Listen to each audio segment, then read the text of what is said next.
ஓம் ஸ்ரீ குருப்பியோ நமஹ. ஸ்ரீ மகாபிரிவாச்சரணம் மகாபிரிவாச்சரணம் மகாபிரிவாச்சரணம். இன்றைக்கி தெய்வத்தின் குரல் பாகம் 4 பண்பாடு என்ற தலைப்பில் பிரிவாக சொல்கிறத மேலே வாசிக்கிறேன். இது பக்கம் 1078 ஆரம்பிக்கிறது. கம்பரின் உயர் பண்பு. அதற்கு கம்பர், அப்பா குலோத்துங்கா, சேரன் என்னுடைய அழைப்புக்காகத்தான் இங்கே வந்தானே ஒழிய உன்னுடைய அழைப்பு அவனுக்கு இல்லை. என்னுடைய மானத்தை காப்பாற்றுவதற்காக அவன் அழையா வீட்டுக்கு வந்தபோது அவனுடைய மானத்தை நான் காப்பாற்ற வேண்டுமல்லவா? அவன் சேரன் என்று தெரிந்தால் நீ அவனை எந்த தினசில் வரவேற்றிருப்பாயோ? எனக்காக வந்தவன் என் காரியத்தை முடித்து தந்துவிட்டு போக விட வேண்டுமென்றுதான் உனக்கு அவனை அறிமுகம் பண்ணாமலே விட்டேன் என்றார். மறுபடியும் கம்பரின் பண்பு தெரிகிறதல்லவா? அப்படியா? அது சரி. ஆனால் அவன் கொடுத்த வெற்றை சுருளை ஏன் வாயில் போட்டுக்கொள்ளாமல் விரலிலேயே இடுக்கிக் கொண்டிருக்கிறீர்கள் என்று குலோத்துங்கன் கேட்டான். அதற்கு கம்பர் சொன்ன பதில்தான் அவருடைய உயர்ந்த குணத்தின் உச்சியை பார்க்கிறோம். ஒரு ராஜாவாக இருக்கப்பட்டவன் இன்னொருத்தனுக்கு அடைப்பை தூக்குகிறேன் என்றால் அது அவனுடைய வினயத்தை காட்டுகிறது. அப்பொழுது அவனுடைய பணியை பெறுகிறவன் மட்டும் ஒரேடியாக விரைத்துக் கொள்வதா? இவனும் வினயத்தை தானே காட்ட வேண்டும். என்னவோ வேலை பொல்லாப்பு, ஆதியில் நீ ஒன்று சொல்ல நான் ஒன்று சொல்ல இப்படி சபதம் பண்ணி அப்புறம் என் சுயமரியாதைக்காக அதை நிறைவேற்றும்படி ஆயிற்று. அதற்காக மூவேந்தர்கள் ஒருத்தனாக இருக்கப்பட்டவனை அடைப்பைக்காரனாக வரவழைக்க வேண்டியதாயிற்று. நீ அவனை அடையாளம் கண்டு கொள்ளக்கூடாது என்பதற்காகவும் நான் நிஜமாகவே அவனுக்கு எஜமானனைப் போல் நடக்க வேண்டும் என்பதற்காகவும் அலட்சியமாகவே அவனிடமிருந்து தாம்பூலம் வாங்கிக் கொள்ள வேண்டியதாகவும் ஆயிற்று. இதெல்லாம் போதாது என்று அதை நான் வாயிலே போட்டுக்கொண்டு சாப்பிட்டிருந்தேனானால் அவனிடம் நன்றாகவே ஊழிய லாபம் பெற்று நிஜ எஜமானனாகவே என்னை நிலைநாட்டி கொண்டதாக ஆயிருக்கும். நான் பண்ணின சபதம் என்ன? சேர ராஜாவை அடைப்பைக்காரனாக்கி கொண்டு வருகிறேன் என்பதுதான். அடைப்பை தாங்குவதும் தாம்பூலம் எடுத்துக் கொடுப்பதும் தான் அவன் காரியம். அதற்கு மேலே அந்த தாம்பூலத்தை வாங்கி கொண்டவன் அதை சாப்பிடும்படி பண்ணுவது அவன் காரியமல்ல. அதனால் சேரராஜாவை அடைப்பக்கார வேலையை முழுசாக பண்ண வைத்து என் சபதத்தை நிறைவேற்றி கொண்டாலும் அதை நான் தின்று எனக்கு எஜமானத்துவத்தை உண்டாக்கி கொள்ளவில்லை என்றார். தன்மானம் சுயமரியாதையை காப்பாற்றி கொண்டது மட்டுமில்லாமல் இப்படி சேரனுடைய மான மரியாதைகளும் அவர் கம்பர் காப்பாற்றி கொடுத்தார்.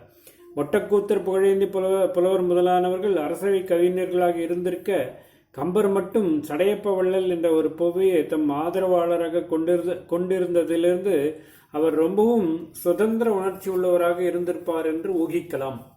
2 குட்டிகள். கம்பன், காளிதாசன் போல் ஜெகத் பிரசித்தமான கவிகள் தானொன்றில்லை. இன்னும் அநேக கவிஞர்களும் ராஜாவுக்கு கூட பயப்படாத தீரத்தோடு இருந்திருக்கிறார்கள். மகாகவிகள் 2 பேரை சொல்லிவிட்டேன். குட்டி கவி, குட்டி சாஸ்திரி என்றே பெயருள்ள 2 பேரை பற்றி சொல்கிறேன். இவர்களில் முதலாமவரான குட்டிக்கவியின் நிஜ பெயர், இயற்பெயர் என்பது வாஞ்சேஸ்வரன் என்பதாகும். அவருடைய முன்னோர்களின் ஊர் ஸ்ரீவாஞ்சிய க்ஷேத்திரமானபடியால் அந்த க்ஷேத்திரமூர்த்தியின் பெயரை அவருக்கு வைத்தார்கள். குழந்தையிலேயே அவருக்கு கவிதா விலாசம் ஏற்பட்டுவிட்டதால் குட்டிக்கவி என்ற பெயர் ஏற்பட்டது. ஷாஹஜி மன்னர் 17ஆம் நூற்றாண்டின் கடைசியில் தஞ்சாவூர் ராஜ்யம் நாயக்கர்களிடமிருந்து சிவாஜி வம்சத்தை சேர்ந்த மகாராஷ்டிரர்களிடம் கைமாறிற்று. அந்த வம்சத்தில் வந்த முதல் ராஜாக்களில் ஒருவர் ஷாஹஜி. அவர் சகல கலா வல்லவர், வித்வான்களை நிரம்ப போஷித்தவர். சிவபக்தியில் சிறந்த அவரே ஜெயதேவர் கிருஷ்ணரை வைத்து பண்ணினார் போல் திருவாரூர் தியாகராஜாவின் பெயரில் 24 அஷ்டபதி செய்திருக்கிறார். அவருக்கு சிறந்த பண்டிதர்களை கொண்டதாகவே ஒரு முழு ஊரை நிர்மாணிக்க வேண்டும் என்று ஆசை ஏற்பட்டது. என்ன பண்ணினார் என்றால், காவேரியின் தென்கரையில் உள்ள திருவிசிநல்லூர், தேவாரத்தில் திருவியலூர் எனப்படுவது அந்த ஊரின் பெருசாக ஒரு சர்வமானிய அக்ரஹாரம் நிர்மாணம் செய்தார்.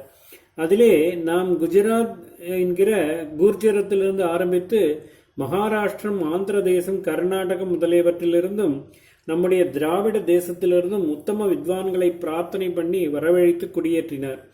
அவர்கள் ஒவ்வொருவருக்கும் பூதானம், கிரகதானம் எல்லாம் வழங்கினார். அப்படி கொடியேறியவர்களில் ஒருவர்தான் அந்த சீமையிலே நன்னிலத்தின் கிட்டேயுள்ள ஸ்ரீவாஞ்சியத்தில் வந்த குட்டிக்கவியின் அப்பா. ராஜாக்களையும் பொருட்படுத்தாத கவிகளை பற்றி ஆரம்பித்தேன்.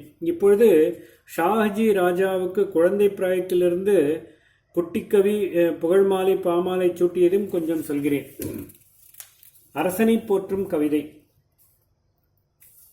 ராஜாக்கள் நல்ல ரசிகர்களாகவும் வள்ளல்களாகவும் இருக்கும்போது அவர்களை உற்சாகப்படுத்தி அதன் மூலம் அவர்கள் கவிகளை மேலும் ஆதரிக்க பண்ணி, இதனால் கவிகள் பெறுகிற உற்சாகத்தில் மேலும் நல்ல நல்ல காவியங்கள் உண்டாக உதவ வேண்டும் என்ற எண்ணத்தில் இப்படிப்பட்ட ராஜாக்களின் மேல் கவிகள் ஸ்தோத்திரமாக கவிதைகள் பாடுவதுண்டு.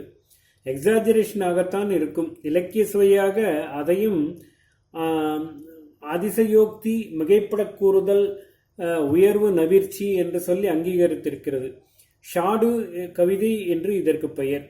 ராஜாவை உற்சாகப்படுத்த ரொம்பவும் சிறந்த வழி அவனை புகழ்வதை விட அவனுடைய பத்னியை போற்றுவதுதான் என்பதால் ராணிகளையும் முசத்தி வைத்து பாடுவதும் உண்டு. ஒன்று நினைவுக்கு வருகிறது. அப்பைய தீட்சிதரின் தாத்தாவுக்கு ஆச்சான் தீட்சிதர் என்று பெயர். ஆச்சாரிய தீட்சிதர் என்ற பெயர்தான் அப்படி மாறியிருந்தது. அவருக்கே பக்ஷஸ்தலாச்சாரியார் என்றும் பெயர் சொல்வார்கள். இப்படி பெயர் வந்ததுக்கு காரணமே அவர் கிருஷ்ணதேவராயரின் ராணியை புகழ்ந்து கவி பண்ணியதுதான். கிருஷ்ணதேவராயர் காஞ்சிபுரத்திலே வரதராஜ பெருமாளை தரிசிப்பதற்காக வந்திருந்தார். அவருடைய சதஸைச் சேர்ந்த பண்டிதோத்தமரான ஆச்சான் தீட்சிதரும் கூட வந்தார். பட்டர் வரதராஜாவுக்கு கற்பூர ஆர்த்தி நன்றாக தூக்கி காட்டி கீழே இறக்கிக் கொண்டே வரும்போது முகமண்டத்திலே பல தினுசாக நிழலாடியதாலோ என்னவோ ராயருக்கு பெருமாள் கண்ணை கொஞ்சம் தாழ்த்தி குனிந்து பார்த்து கொள்கிற மாதிரி தோன்றிற்று. அதை ஆச்சான் தீட்சிதரிடம் சொல்லி, தீட்சிதர் வாழ், இதற்கு ஏதாவது காரணம், ஐதிக்கியம் தங்களுக்கு தெரிகிறதா என்று கேட்டார். ராயர் கேட்டவுடனே தீட்சிதர் பளிச்சென்று ஒரு ஸ்லோகமாக பதில் சொல்லிவிட்டார். அதுவா, ஸ்வர்ணகாந்தியாக ஜலித்து கொண்டு உன் பக்கத்திலே நிற்கிற ராணியை பார்த்ததும் பெருமாளுக்கு சாட்சாத் மகாலட்சுமி என்று தோன்றிவிட்டது. அப்படியானால் தன்னுடைய வக்ஷஸ்தலத்திலே திருமார்பிலே அவள் இல்லாமல் இறங்கி போய்விட்டாளா என்ன என்று சம்சயம் ஏற்பட்டுதான் கண்ணை தாழ்த்தி மார்பை பார்த்துக் கொள்கிறார் என்று அர்த்தம் கொடுக்கும் ஸ்லோகமாக பதில் சொல்லிவிட்டார். காஞ்சி காஞ்சன கௌராங்கி வீக்ஷ சாட்சாதிவச்சரியம் வரதக சம்சயாபன்னோ வக்ஷஸ்தலம் அபேக்ஷதே. வக்ஷஸ்தலத்தை பார்த்து கொள்கிறார் என்று முடித்ததாலேயே ராயர் அவருக்கு வக்ஷஸ்தல என்ற பட்டம் தந்தார். ஆச்சாரியா என்ற அவருடைய பேரோடு சேர்ந்து அது முதல் அவர் வக்ஷஸ்தலர் ஆகிவிட்டார். ஓம் ஸ்ரீ குருப்யோ நமः. ஸ்ரீ மகாபரிவாஜனம் மகாபரிவாஜனம் மகாபரிவாஜனம்.